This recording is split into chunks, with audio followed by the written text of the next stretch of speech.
যাই হোক, এখন রাত 11:30 বাজে, আর বরকে দেখতেই পারছো নিচে শুয়ে আছে, আর ও বিছানা থেকে পড়ে গেছে, ওকে তো আমি উঠাতে পারবো না। এখন বাজে রাত 11:30, দেখতেই পাচ্ছ। আর এদিকে বর নিচে শুয়ে আছে, তোমাদেরকে তো আগে দেখালাম। আর একটা কথা বলি তোমাদেরকে, শরীরটা খুবই খারাপ, প্রচণ্ড মাথা ব্যথা আর অনেক কিছু প্রবলেম আছে। যাই হোক, সব প্রবলেম তো বলা যায় না, যাই আর প্রবলেম বললেও তো আর হবে না। সবার জীবন থেকে সত্যি দেখা থাকে না। কিছু কিছু মানুষের জীবনে অনেক লড়াই করে, অনেক পরিশ্রম করে, কিন্তু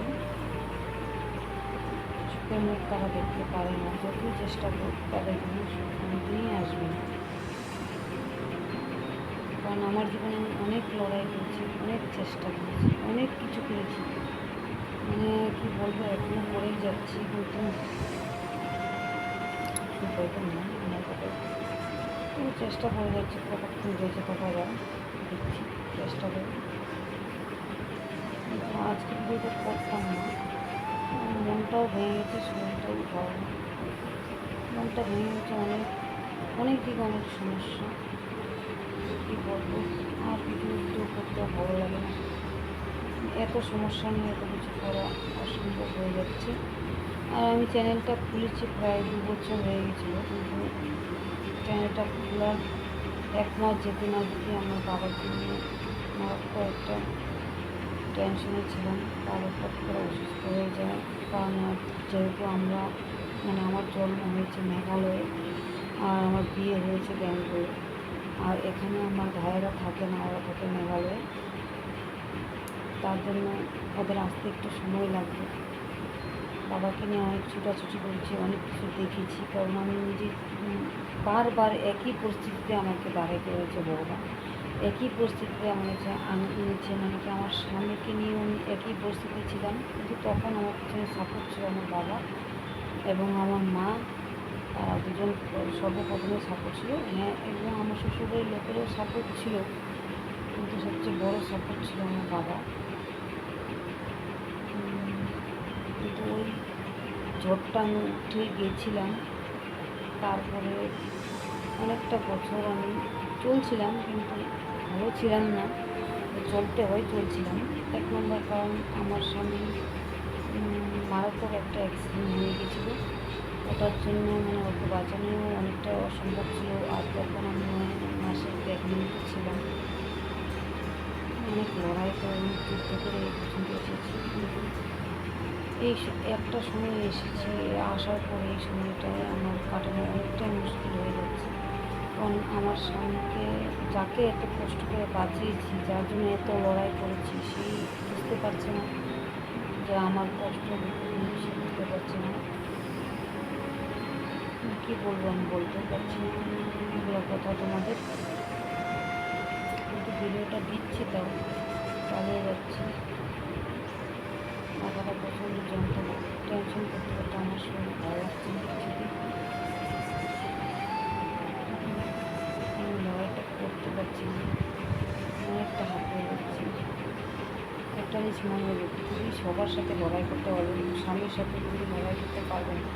যার জন্য এত কষ্ট, এত কিছু, সেই যদি না খুশি পৃথিবীতে, সেই যদি ভালো না হয়, একটা স্বামীর জন্য কিন্তু একটা বউয়ের জীবন নষ্ট করতে 2 মিনিট সময় লাগে না। কারণ তার জন্য আমি অনেকটাই কষ্ট করেছি, এত কষ্ট করেছি আমি বলার মতো না। সে পুরানো স্মৃতি যদি তোমাদেরকে মুখে সামনে ধরি, তোমরা মানে কী বলবে।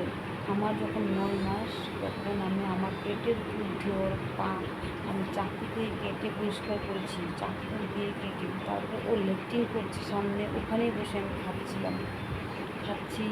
এখন পর্যন্ত ঘরে লেট্রিন করলেও আমি পরিষ্কার করি। কী বলবো, আমি এই কথাগুলো আমি বলতে চাইনি, কিন্তু লাস্ট পর্যন্ত আমার বলতে হচ্ছে, কারণ আমার স্বামী আমাকে এতটাই টর্চার করছে, আমি বলতে পারছি না।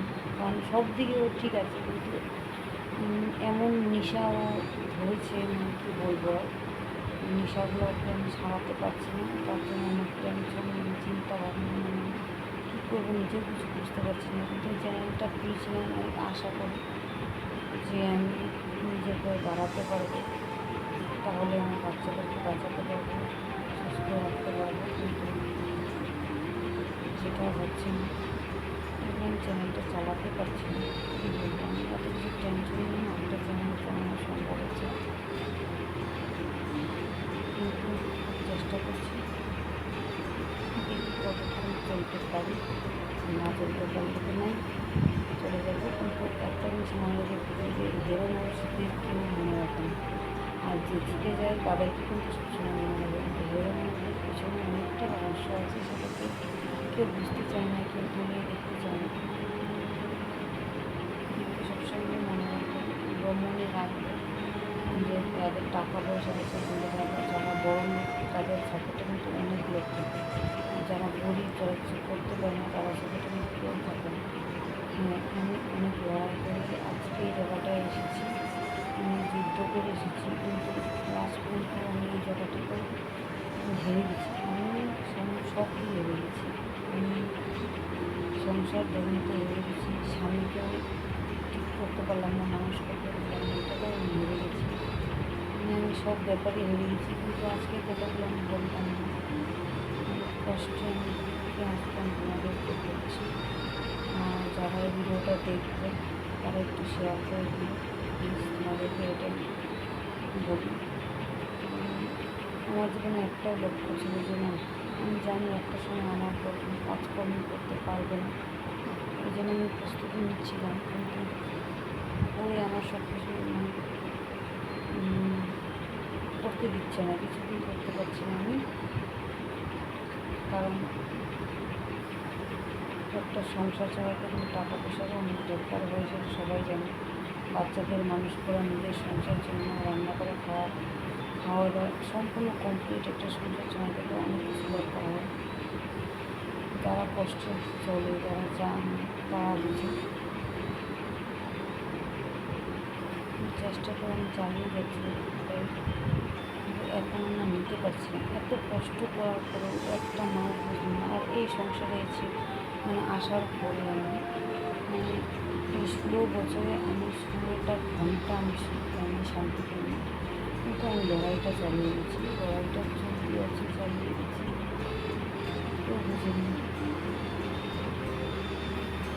যখন স্বামী যখন না বুঝে তখন কেউ কিছু করতে পারে না, এটা তোমরা ভালো করেই জানো। হ্যাঁ, অনেকে আমার জানো, দেখবে, বুঝবে, যারা আমার চিনো জানো, তারা হয়তো অনেক কিছু ভাবতে পারো, কিন্তু কিছু করার নেই। কিন্তু আমার জীবনে রিয়াক্ট খেতে মানে লাইফ যেটা চলছে আমি সেটাই কিন্তু বলছি, কেউ কিছু মনে করো না, বলতেই হবে। কারণ আমি ওখান একদম লাস্ট পজিশনে চলে গেছি। এত বছর ধরে এত কষ্ট করে সবার জন্য এত কিছু করার পরেও সবাই আমার হাত ছেড়ে দিয়েছে, আমার নিজস্ব মানুষরা আমার হাত ছেড়ে দিয়েছে। তারাও পিছিয়ে গেছে আর কি বলবো, আর আমার বলার কিছু নেই।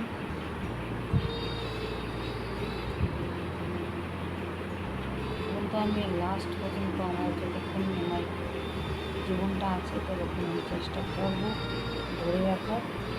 কারণ বাচ্চাদের মুখের দিকে আমার একটু কষ্ট করতে হবে, কষ্ট অনেক করেছি, কিন্তু ফল কিছু বলেন না। 1 নম্বর কারণ হলো আমার স্বামী, যার জন্য আমি এই সংসারটা ধরে রেখেছি, এত কষ্ট করেছি, সেই আমাকে বুঝলো না। বুঝলো না মানে বুঝলোই না। তার জন্য এখন পর্যন্ত আমি চেষ্টা করে দেখছি, কিন্তু পারছি না লড়াইটা করতে। দেখি কী হয়, কত পর্যন্ত টিকতে পারি। হোক, তোমাদের যদি পছন্দ হয়, আমার মনের কথা বললাম, শেয়ার করে দিও।